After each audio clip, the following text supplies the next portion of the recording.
Hi guys, in this tutorial I'm going to explain you how you can speed up your internet of your smart TV drastically. Look at my screen, I prepared some images. Most people have around these speeds, so did I.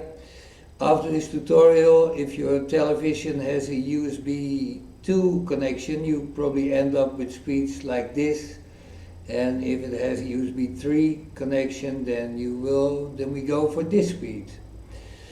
Best thing you can do, well, it's not necessary, but to install a speed test app of Ookla on your television. Just go to the Play Store. There you can install it. On LG televisions, you go to LG Store, I think it's called. Well, you know your smart TV best, you know where to install apps, I guess. So you can monitor the speed, see what it is now and see what it is later. Okay, you might say, I use my Wi-Fi connection, isn't that fast enough? Well, look at my screen. If you're using a 4G connection, 4G Wi-Fi, then theoretically it can reach up to 1 gigabyte per second, but in reality it's between 50 and 150, as I've just showed you. Well, here it says likely less than 100, so 93 what I had.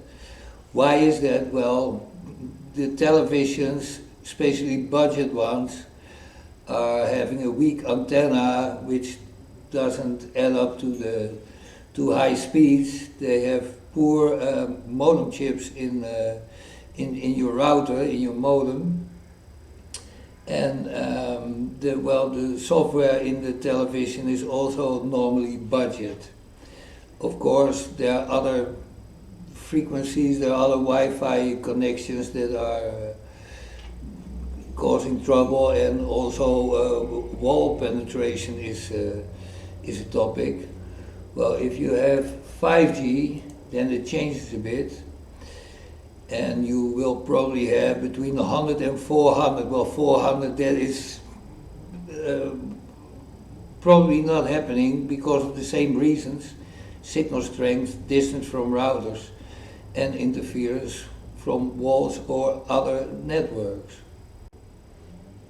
So then we're at the next step, and that is, well, let's use the Ethernet port in the smart TV. As you can see here, the LAN port.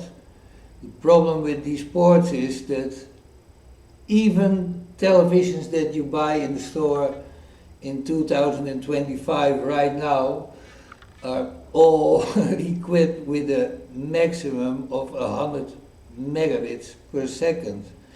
So there's no interference of walls and other Wi-Fi's anymore, but the speed won't be above 100.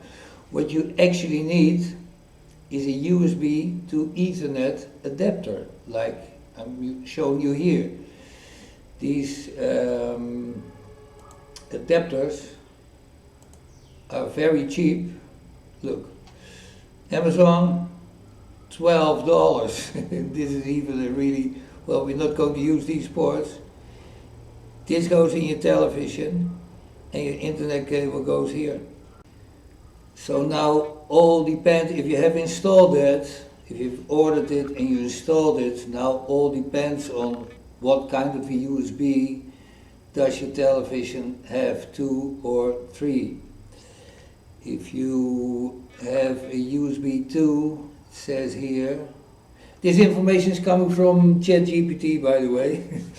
It says 480 and USB 3, 5 gigabyte, but realistically the software in your television is not up to par with speeds like that. The highest speed you can reach is 1 gigabit per second. So some of you end up with speeds like this and others are ending up with speeds like this. Then you say, well, I have a Bang & Olufsen television that is is worth $20,000. What about that? So even a B&O television of 20 grand still has LG or Android TV hardware under the hood, which means no TV, not even the most expensive ones, are reaching speeds above 1 gigabit per second. Well, this is, or whether it is 5 times the speed you had before or 10 times, so good luck with it, people.